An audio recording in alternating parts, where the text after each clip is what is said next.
America, Iran और Israel के त्रिपक्षीय संघर्ष में कुछ चीज़ें नई होती नज़र आ रही हैं।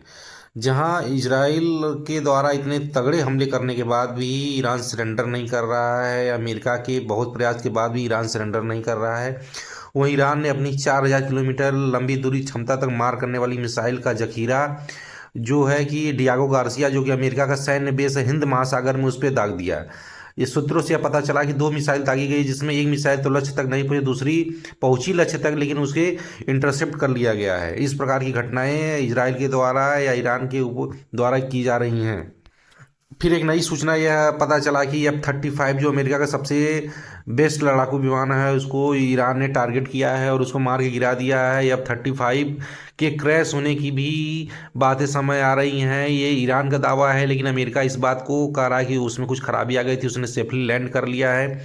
इस प्रकार की भी बातें आ रही हैं। अब ईरान के पास कुछ ऐसी तकनीक है जो F-35 उनके लाइटिंग विमान को भी मार के गिरा सकता है, जो कि स्टेल्थ फाइटर जेट है। और हार्मुज स्ट्रेट से बहुत सारी जहाज़ें तो बंद हो गई, लगभग 5% ही हार्मुज स्ट्रेट से व्यापार हो रहा है। वो जो व्यापार हो रहा है, ईरान किस देश की जहाज़ों को जाने दे रहा है, इसका एक स्पेसिफिक वेरिफिकेशन है कि ईरान अपने से मित्र राष्ट्र जैसे उनके जो भी खास दोस्त हैं उन्हीं के जहाज़ों को जाने या क्रॉस करने दे रहा है हार्मुज स्ट्रेट को। बाकी सारे जहाज़ों को हमला कर रहा है। लगभग 20 जहाज़ों पर उसने उसके द्वारा या इजराइल या अमेरिका के द्वारा हमला किया गया या जब्त किए गए थे। लेकिन कुछ जहाज़ वहाँ से हार्मुज स्ट्रेट से निकले हैं जिन पे पेट्रोलियम या LPG CNG लदा था, जो भारत के लिए भी रवाना हुआ है। लगभग उसने 6 जहाज़ों को यह वेरीफाई किया, कोई इंडिया जा रहा है या पाकिस्तान जा रहा है या कई अन्य देशों में जा रहे हैं लगभग। लेकिन जो व्यापार होता था उसका सबसे निचला पायदान पे आ गया है, 5% जहाज ही क्रॉस कर रहे हैं। जहाँ डेली लगभग 130 जहाज हार्मुज स्ट्रेट को क्रॉस करते थे, अब मुश्किल से 5-6 जहाज भी हार्मुज स्ट्रेट को नहीं क्रॉस कर पा रहे हैं। डोनाल्ड ट्रंप ने यह दावा किया था कि हमने ईरान के सारे जो हथियार न्यूट्रलाइज कर दिए हैं, लगभग ईरान के हथियारों का जखीरा समाप्त हो गया है। लेकिन उनकी बातें काल्पनिक नजर आई, क्योंकि ईरान लगातार अपने पड़ोसी देशों में भी हमला कर रहा है। यहाँ तक कतर के गैस फील्ड पे उसने हमला किया। अगर उसके गैस फील्ड पे हमला की गई तो उसने कतर पर भी किया। ईरान में हमला, इराक में हमला कर रहा है। सऊदी, दुबई, कतर पे लगातार उसने हमला कर रहा है।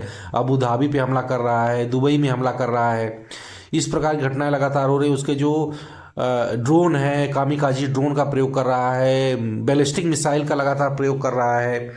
और ऐसे समझ में आया कि जो इजराइल है उसकी जो एयर डिफेंस सिस्टम की बैटरियां हैं वो भी समाप्त होने कगार पे आ गई हैं।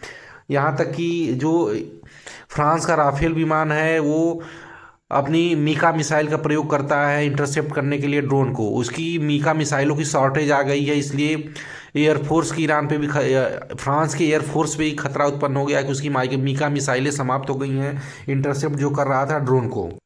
इस प्रकार से यह स्पष्ट तो क्लियर हो रहा है कि युद्ध इतनी जल्दी समाप्त होने वाला नहीं है, क्योंकि ईरान के ऊपर चीन और रसिया का कहीं ना प्रत्यक्ष अप्रत्यक्ष हाथ है। वो वहाँ सहायता मदद मिल रही है, डायरेक्शन मिल रहा है।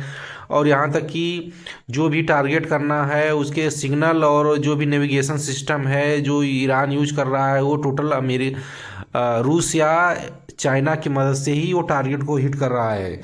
और चाइना और रूस अगर उसकी मदद करते हैं, युद्ध लगातार लंबा चलता है, तो बहुत सारी समस्याएं भविष्य में भारत को भी आने वाली, दुनिया भर के देशों में आने वाली हैं। खास करके पेट्रोलियम, LPG, LNG, CNG के दामों में बढ़ोतरी हो जाएगी और शॉर्टेज हो जाएगा दुनिया के देशों में।